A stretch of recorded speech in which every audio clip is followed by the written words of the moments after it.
je suis hypée de fou. J'espère que ça filme et j'espère que vous me voyez bien. Et j'espère que vous m'entendez bien, j'ai oublié de mettre le micro. Mais j'ai un peu la flemme. En plus, le temps passe vite, il est déjà 16h. Aujourd'hui, j'ai décidé de vous emmener avec moi sur une petite rando marche. Parce que c'est vraiment tout petit, je pense que j'en ai pour 40 minutes aller-retour.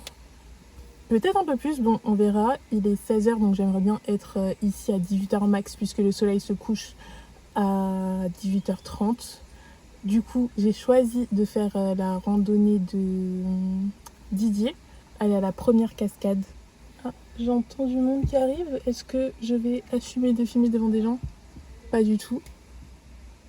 Donc on y va. Je voulais quand même faire un petit outfit check. Je sais pas si c'est droit.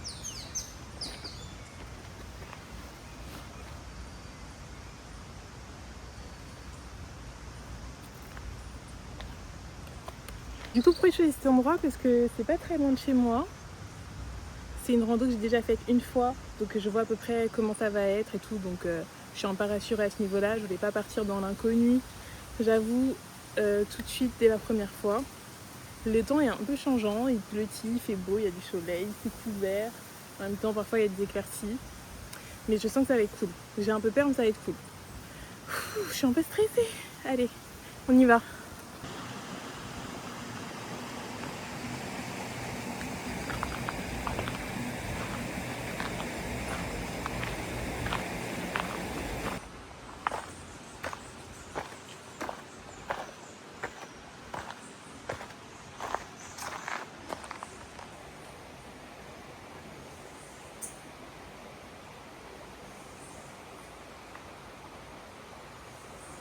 Et franchement, ça fait 1 minute que je marche.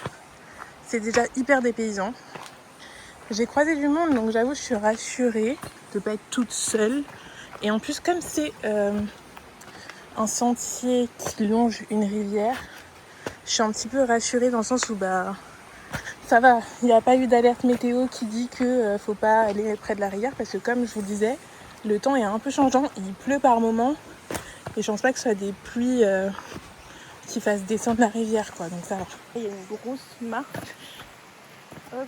J'essaie d'y aller.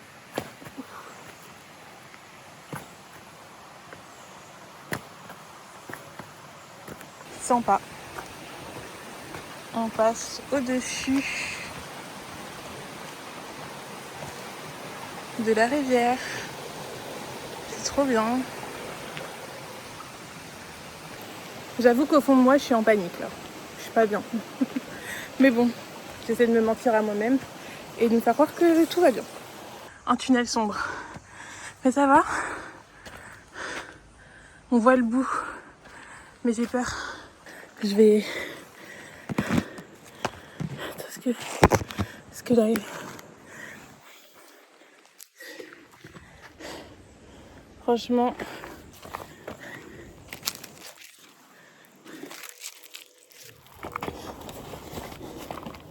Je suis pas mytho. J'ai peur. Je sors la frontale. Je suis tout net, on dirait que je pars en aventure.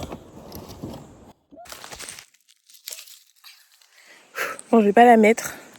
Mais l'idée, c'est juste d'avoir de quoi m'éclairer. J'ai trop peur.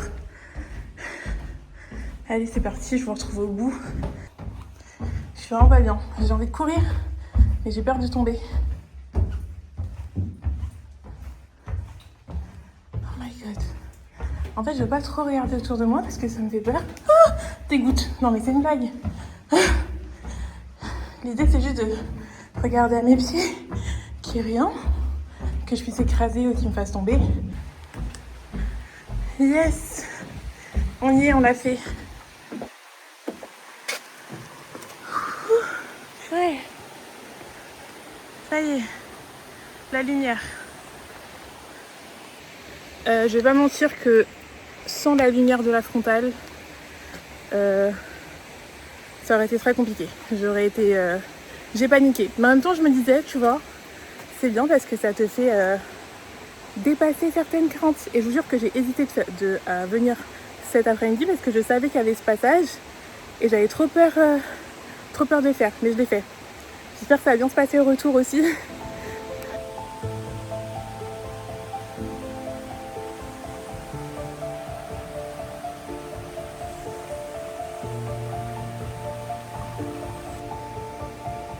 C'est trop joli ces petites plantes là. C'est si vert et si beau. C'est apaisant. En plus avec le bruit de la rivière, j'ose même plus trop parler.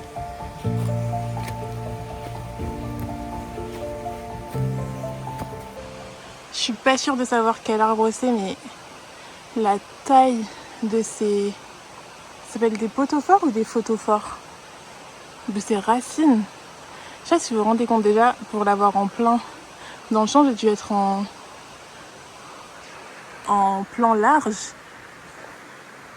Mais là, c'est immense.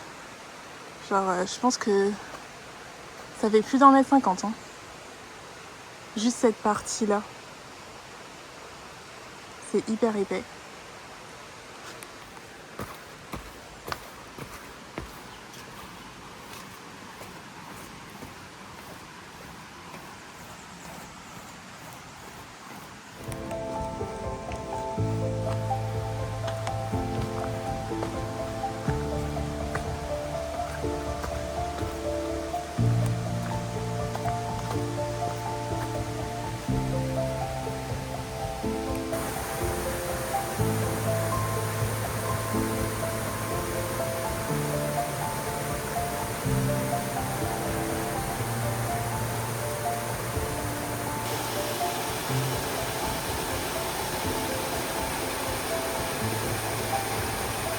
Et c'est trop dommage à quel point les images ne rendent pas justice à ce que mes yeux voient. Genre là, la manière dont c'est vert, la canopée, comment elle est au-dessus de moi, c'est tellement beau. Je trouve que vraiment les images elles rendent pas bien. Et je filme avec un iPhone 16 Pro Max. Je comprends pas. Peut-être que c'est moi au niveau des réglages, faudrait que je me forme un peu, mais bon. Bon bah j'espère que vous kiffez quand même le vlog. C'est tellement rafraîchissant.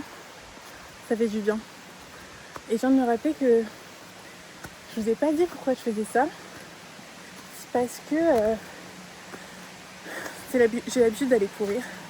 Mais aujourd'hui, j'avais pas envie de courir parce que demain, j'ai potentiellement une course de 7 km à faire. Du coup, j'avais un petit peu envie de reposer mes jambes aujourd'hui.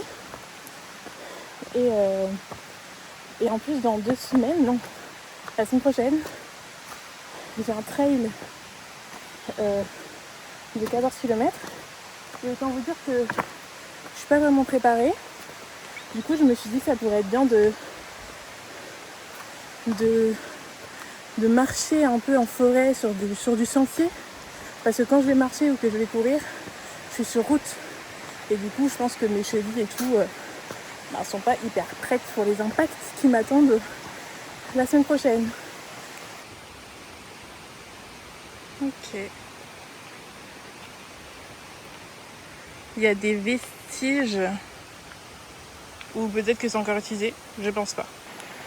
Donc là, on est totalement en train de longer la rivière. Je sais pas si vous la voyez. Elle passe là comme ça.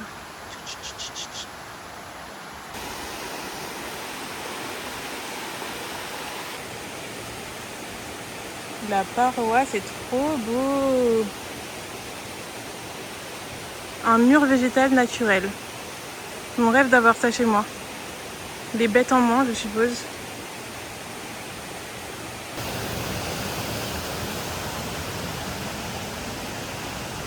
Tous des trucs dégueulasses.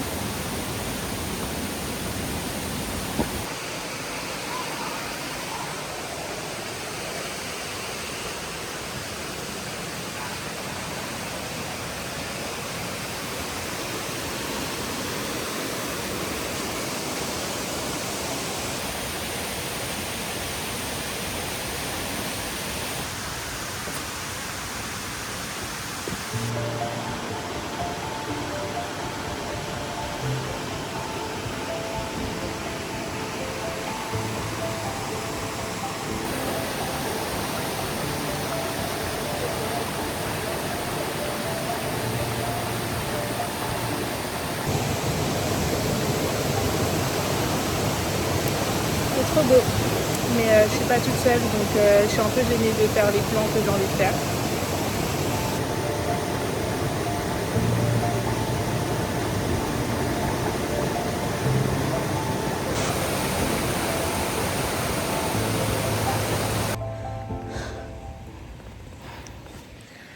Ok, de retour, point de départ, la voiture est juste là. Oh my god, j'ai fait le retour en courant, du coup j'ai pas trop d'images du retour.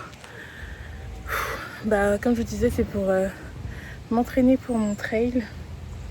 Donc ça va, c'est super court, je l'ai fait hyper rapidement, je sais même pas si j'ai couru 15 minutes. Là je vais prendre un petit goûter, je me sens un peu faible.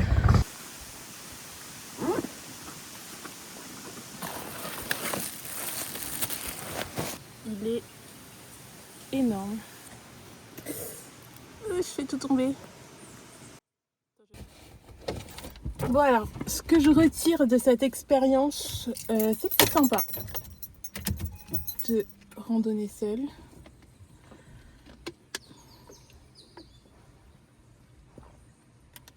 Je retiens aussi que j'ai 2-3 petits trucs à prendre en plus. C'est la première fois que je pars. Déjà j'ai oublié ma montre, donc prendre ma montre avec moi. Parce qu'au final je pensais pas, mais j'ai fait le retour de la rando en courant. Justement pour un peu m'entraîner à reconnaître le sol, les sensations, est-ce que ça glisse, est-ce que ça glisse pas. En sachant que le trail que j'ai à faire, c'est un trail de nuit. Donc franchement je sais pas dans quoi je me suis embarquée. À tout moment j'y vais pas, parce que j'avoue que je commence un peu à stresser. Je voulais aussi vous parler de ce que ça m'a fait de randonner seule. C'est vrai qu'avant de partir là toute l'après-midi, j'avais grave envie. En fait, j'avais peur. Je me suis dit, mais imagine, je croise des gens bizarres. Je croise des personnes bizarres. Après, j'avoue, on est quand même en forêt. Même au-delà de l'humain qui peut être dangereux, bah, juste le terrain peut être dangereux. Tu peux glisser, tu peux te faire une cheville. Si t'es tout seul et qu'il n'y a personne avec toi pour appeler les secours et tout, ça peut être compliqué. Donc, mes petits conseils, et ce que moi j'ai mis en place aujourd'hui, mais je pense que vraiment ma strat, elle est pas rodée, mais que c'est mieux que rien. Bah, prévenir quelqu'un ou deux personnes de là où on va, ce qu'on compte faire. Combien de temps ça va nous prendre. Si la personne elle connaît déjà le sentier sur lequel tu as prévu d'aller, c'est encore mieux, parce que si au bout de 3 heures elle voit qu'elle n'a pas de nouvelles de toi alors que ça aurait dû te prendre 1 heure, ben voilà, peut-être qu'elle va s'inquiéter. Pareil, si elle sait où t'es et qu'elle entend dire qu'il y a une grosse pluie ou quelque chose, ben, du coup la personne elle peut être un peu alerte et veiller à confirmer que tu vas bien. J'avoue que aussi ma crainte en venant ici, c'est que j'ai pas du tout de réseau ici. Donc je me dis, si j'ai un problème, je pourrais prévenir personne, en tout cas pas rapidement. Donc j'ai pris un sifflet avec moi. J'ai un truc, je vous montrerai, j'ai un petit truc. Alors j'ai un sifflet vraiment où tu siffles avec la bouche, et j'ai un autre sifflet, mais ça s'appelle un sifflet anti-agression. Il y a une petite sécurité, et quand tu la retires, ça fait un bruit insupportable d'alarme, et du coup c'est censé alerter en fait du fait que tu te fais agresser ou quoi. Mais je pense qu'en cas de détresse tu peux aussi l'utiliser. Dans mon sac j'avais quand même de l'eau, évidemment, un kawaii au cas où il se mettait à pleuvoir, couverture de survie, et voilà. Ah oui, et j'avoue j'ai pris un couteau, mais en vrai c'était plus pour couper mon maracuja que j'avais à manger au goûter qu'autre chose, mais ça me rassurait quand même de dire que, je sais pas si j'avais une corde à couper, un truc et tout. Je crois que j'ai regardé trop de films d'action, mais on sait jamais. Un petit couteau. Et je pense que je vais investir dans un couteau suisse en vrai si je continue les concepts. Donc voilà, je vous dis à plus tard, à la prochaine rando. Des bisous.